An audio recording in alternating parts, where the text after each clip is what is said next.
guys and welcome to your 59th Java tutorial in Hindi by TechnoSash। और इस video में हम सीखेंगे सीरियलाइजेशन। जब भी हमारा ऑब्जेक्ट्स का एक इंस्टेंस वेरिएबल में वैल्यू इनिशियलाइज होता है और अगर हमें उसे सेव करना है तब हम सीरियलाइजेशन का इस्तेमाल करते हैं। मेरा कहने का मतलब ये है कि मान लीजिए आपका कोई क्लास है शू और उसके अंदर है कोई वेरिएबल साइज। अब मान लीजिए मैंने कोई और क्लास के अंदर चला गया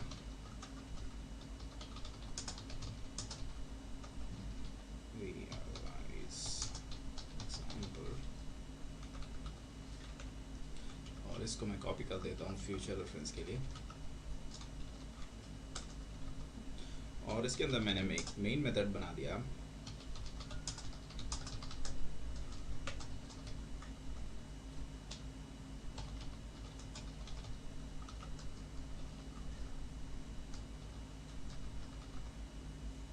और अब मैं शू का एक ऑब्जेक्ट बना रहा हूँ।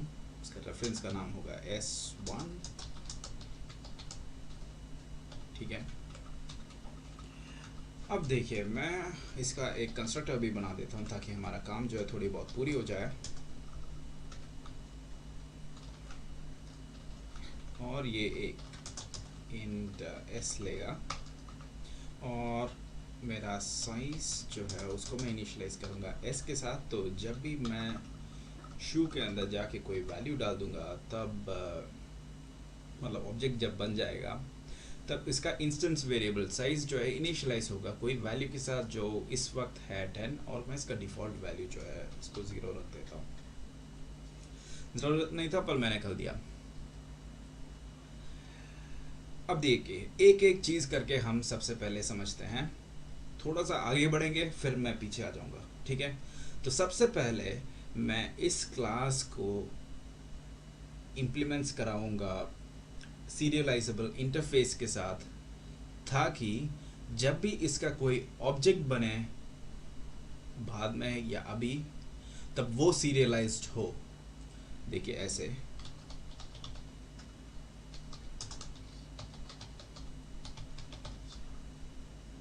ओके।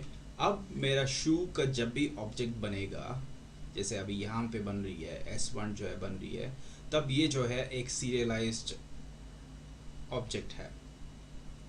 ठीक है, आगे बढ़ते हैं।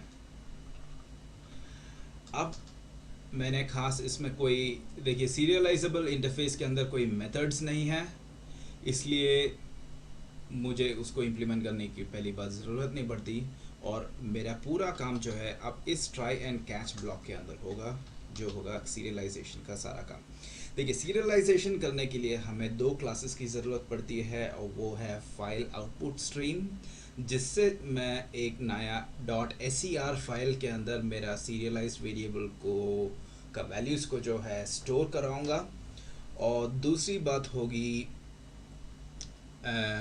दूसरी क्लास होगी ऑब्जेक्ट आउटपुट स्ट्रीम, जिसका मेथड राइट ऑब्जेक्ट मेथड के साथ जो है मैं उसको एक्चुअली काम करवाऊंगा। देखिए कैच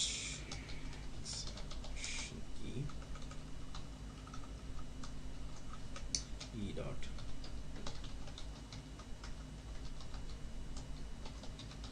ट्रेस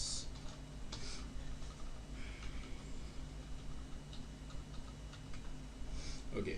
सबसे पहले जैसे मैंने आपको बताया था फाइल आउटपुट स्ट्रीम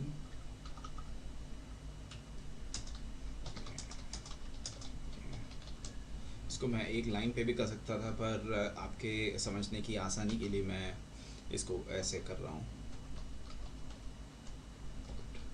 स्ट्रीम। और इसके अंदर मैं वो मेंशन करूँगा कि कौन सा फाइल के अंदर जो है मेरा शू का जो है इंस्टेंसेस का वैल्यू चला जाएगा। ठीक है, अब ऐसा है, हाँ मैंने ये मेंशन कर दिया कि शू db.ser। देखिए .ser वो एक्सटेंशन है जिससे जो है सीरियलाइजेशन कहला सकते हैं कि ये जो है ये इस फाइल के अंदर सारी सीरियलाइज्ड वैल्यूज़ जो है इंस्टेंसेस का स्टोर किया जाता है। ठीक है, अब फिलहाल ऐसे ही समझिए, ये एक वेग एक्सप्लेनेशन था। ठीक है, अब इसके बाद मुझे सीरियलाइज करने के लिए मुझे object stream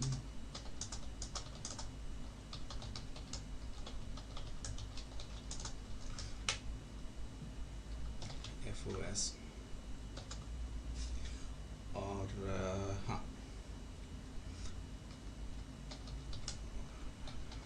right object S, ठीक है, और OS डॉट क्लोज। देखिए अभी मैंने क्या किया यहाँ पे, ऑब्जेक्ट आउटपुट स्ट्रीम को मैंने मेंशन कर दिया कि FOS जो है फाइल आउटपुट स्ट्रीम, मतलब ये एक तरीके से रैपिंग होता है। रैपिंग से क्या करना पड़ता है कि हमें दो लेयर के क्लासेस होते हैं। सबसे नीचे लेयर आता है FOS, जिससे सॉरी फाइल आउटपुट स्ट्रीम, जिससे जो है मेरा ये स्पेसिफाई होता है कि कौन सा फाइल के अंदर मैं जो है मेरा सीरियलाइज वैल्यू स्टोर करूँगा। ठीक है, वो चलो हो गया। अब मुझे यूज़ करना पड़ेगा ऑब्जेक्ट आउटपुट स्ट्रीम के मेथड्स को, तो इसलिए मैं उसको रैप कर रहा हूँ। और रैप करने मैं ऐसे करूँगा, इसके अंदर जो जब मैं इसका कंस्ट्रक्टर बनाऊंगा तब उसके अंदर एक फाइल आउटपुट स्ट्रीम क्लास का एक रेफरेंस या इसका ऑब्जेक्ट को पास करूंगा, जो मैंने यहाँ पे किया है। अब जो है मैं आराम से इसके अंदर shooDB.ser के अंदर जो है मैं अपना ऑब्जेक्ट आउटपुट स्ट्रीम का मेथड्स जो है राइट ऑब्जेक्ट को मैंने इस्तेमाल किया है, जैसे कि आप यहाँ पे देख सकते हैं। मैं इसको हाईलाइट करता हूँ। देखिए राइट ऑब्जेक्ट को मैंने इस्तेमाल किया है और ये चला जाएगा। इससे जो है मेरा shooDB.ser फाइल के अंदर S1 जो मेरा ऑब्जेक्ट है, ऑब्जेक्ट का रेफरेंस, इसका वैल्यू और इसका सारे इंस्टेंसेस का वैल्यू जो इस वक्त ये यूज़ करेगा वो जो है सेव हो जाएगा। ठीक है, अब इसके बाद आप देख रहे होंगे कि यहाँ पे os.close से क्या होता है, इससे जो है मेमोरी लीक वगैरह नहीं होता। ये एक सेफ्टी मेजर की तरह है, वैसे समझ लीजिए आप इस वक्त। ठीक है, अब आती है डीसीरियलाइजेशन की वक्त। डीसीरियलाइजेशन में इसका एग्जैक्टली उल्टा करेंगे। देखिए यहाँ पे क्या हो रहा है।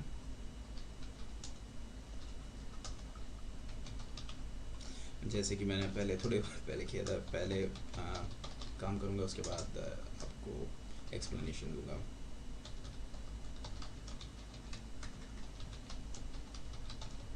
इसका कॉन्सेप्ट जो है मैंने अच्छी तरीके से समझ लिया। अब मुझे आपको एक्सप्लेन करने में थोड़ा सा डिफ़िकल्टी है, हाँ मैं मानता हूँ, पर फिर भी मैं अपना मैक्सिमम कोशिश कर रहा हूँ। फाइल इनपुट स्ट्रीम होगा वो क्लास जिसके मैं यूज़ करूँगा, क्योंकि मुझे वहाँ से shooDB.ser से मुझे वैल्यू लेना है इस वक्त। ठीक है, तो इसको मैं FIS लिखता हूँ, इसको इनिशलाइज करूँगा नया फाइल आउटपुट स्ट्रीम ऑब्जेक्ट के साथ, और ऑफ कोर्स इसके अंदर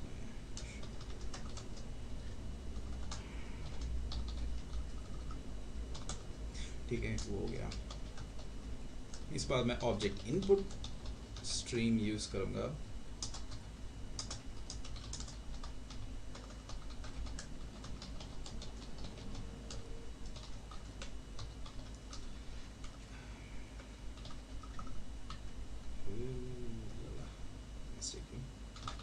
फिन रखना था और ये होगी IS, क्योंकि वरना एरर दिखेगा। ठीक है, तो मैं आगे बढ़ता हूँ और इस वक्त देखिए मैं क्या करने वाला हूँ। मेरा जो रेफरेंस है ऑब्जेक्ट का S1, उसको मैं टाइपकास्ट कर रहा हूँ शू के साथ। सॉरी, उसको अंदर जाने वाला जो वैल्यू होगा, मतलब जो इनिशियलाइज होगा, उसको मैं टाइपकास्ट कर रहा हूँ ताकि उसके अंदर चले जाए। और क्या करने वाला हूँ, IS डॉट रीड ऑब्जेक्ट। थोड़ा सा मैंने गलती किया बताने में। बेसिकली क्या हो रहा है यहाँ पे, जो भी वैल्यू ये रीड करेगा, मतलब यहाँ से shooDB.ser से जो भी वैल्यू ये रीड करेगा जो S1 को बिलोंग करता है इस वक्त, उसको मुझे टाइपकास्ट करना पड़ेगा शू के साथ, तभी ये इसको जो है समझ पाएगा। क्योंकि एट द मोमेंट ये जो है बिट फॉर्मेट में है, और उसको अगर मैं कन्वर्ट करता हूँ ताकि तभी ये S1 फॉर्मेट, सॉरी शू फॉर्मेट में अगर कन्वर्ट करता हूँ तभी वो समझ पाएगा। थोड़ी बहुत ऐसे ही है ये, बहुत कॉम्प्लिकेटेड चीज़ है मेरे लिए भी समझना, और मेरे लिए कम से कम समझने के लिए था। मैं एक तरीके से उसको आपको भी समझाया है, पर ये जानना जो है बहुत ज़रूरी है। ये फाइल हैंडलिंग का ऑलमोस्ट सबसे इम्पॉर्टेंट चीज़ होती है मेरे ख्याल से। इसको मैं अभी सेव करता हूँ।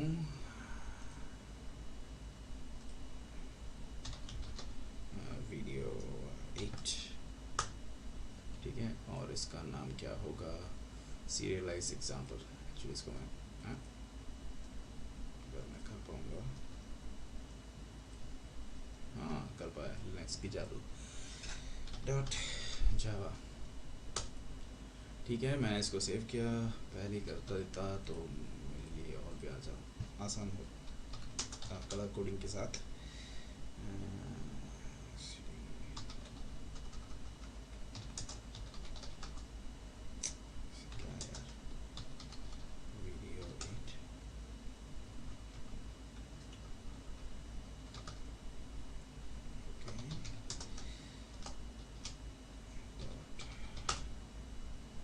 उप्स, बहुत सारे एरर्स। सबसे पहले कहाँ पे हैं, ऑब्जेक्ट इनपुट स्ट्रीम एफ, ठीक है ठीक है ठीक है ठीक है, कहाँ से शुरू करूँ मैं,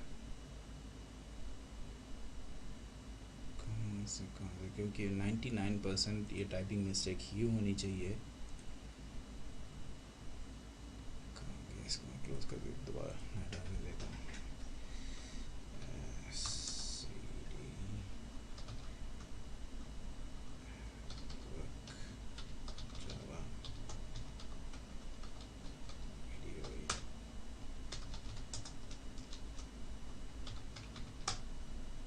ठीक है, नो एरर। सबसे पहले क्या है, सीरियलाइजेबल,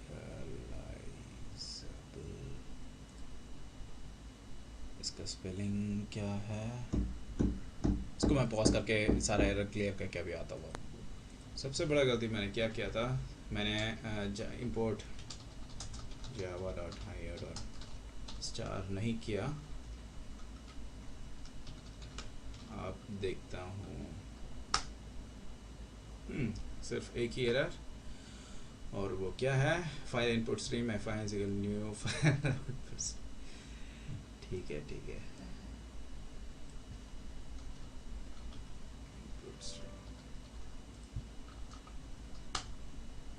ठीक है, इस वक्त कोई एरर नहीं है। हाँ, इसको मैं रन करता हूँ। एक्चुअली मैं क्या करूँगा, वो जो फोल्डर है ये वाला नहीं, जावा वीडियो 8, ठीक है, अब इसको देखते रहिए क्या हो रहा है यहाँ पे। इसको जब मैं रन करता हूँ तब एक नया फाइल बनता है यहाँ पे, shudb.ser। इसको जब मैं ओपन करता हूँ तब बहुत सारी चीज़ें जो दिखती है वो मुझे समझ में नहीं आएगा, और ना ही आपको समझ में आएगा। शायद आपको समझ में आए, पता नहीं। तो एनीवेज बेसिकली यहाँ पे आप देख सकते हैं, पहली बार शू यहाँ पे देख सकते हैं, थोड़ी बहुत साइज देख सकते हैं जो हमने ऑलरेडी यूज़ किया था। इससे हमें ये साबित होता है कि भाई इसका जो इंस्टेंस का एक हम, क्योंकि हमारा सिर्फ एक ही इंस्टेंस है एट द मोमेंट, तो उसका वैल्यू जो है यहाँ कहीं सेव किया गया है। ठीक है गाइस, मुझे पता है कि बहुत सारे डाउट होने वाली है, और जाने से पहले मेरे को आपको एक और चीज़ बोलना था। सबसे पहले मैं अपोलोजाइज़ करना था कि मैं इतने सारे दिनों के बाद एक नई वीडियो डाल रहा हूँ, और नई वीडियो भी मैंने लिनक्स के अंदर डाला है, उबंटू को यूज़ किया है, तो मैंने मतलब कोई वो नहीं था।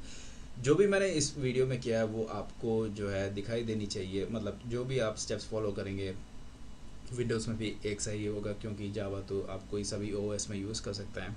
दूसरी चीज़, हाँ मैं काफ़ी दिन मेरा एग्ज़ाम्स वगैरह चल रहा था, और बहुत सारी चीज़ें हो रहे थे मेरे साथ, इसलिए मैं कोई वीडियो आसपास कभी डाल नहीं पाया। ठीक है, तो मुझे लगता है कि आपको ये चीज़ जो है समझ में आ गया है। मैं शायद इसका एक और एग्जांपल करूँगा ताकि आपको इसको और अच्छी तरीके से समझ पाए। अगर कुछ भी डाउट हो तो आप मुझे पूछ सकते हैं नीचे कमेंट्स, जैसे मैं हमेशा कहता हूँ, मैं मैक्सिमम सारे क्वेश्चंस को आंसर करने की कोशिश करूँगा। तो और क्या, और मेरे ख्याल से सब कुछ जो है मैंने कवर कर लिया है। बेसिक्स है, एक बेसिक प्रोग्राम बनाया है सीरियलाइजेशन का यहाँ पे, कुछ खास नहीं है इसके अंदर। मतलब मैं चाहे तो एक पूरा डेटाबेस भी बना सकता था इस पे, पर वो बहुत ज़्यादा कॉम्प्लिकेटेड हो जाएगा। ठीक है, तो मैं आपको इसके बारे में सोचने के लिए वक्त देता हूँ। मैं आपका ये जो सोर्स कोड है मैं ऑब्वियसली मेरे ब्लॉग के अंदर मैं पोस्ट करूँगा, ताकि आप उसको कॉपी पेस्ट कर सकते हैं, आप उसको चला सकते हैं, देख सकते हैं कि क्या चल रहा है क्या नहीं चल रहा है और क्या। और बस इतना ही है। इसको ये वीडियो देखने के बाद आप मुझे रिप्लाई करिए कि आपको क्या ये चीज़ समझ में आया कि नहीं। ठीक है गाइस, तो I see you in the next video. Good bye.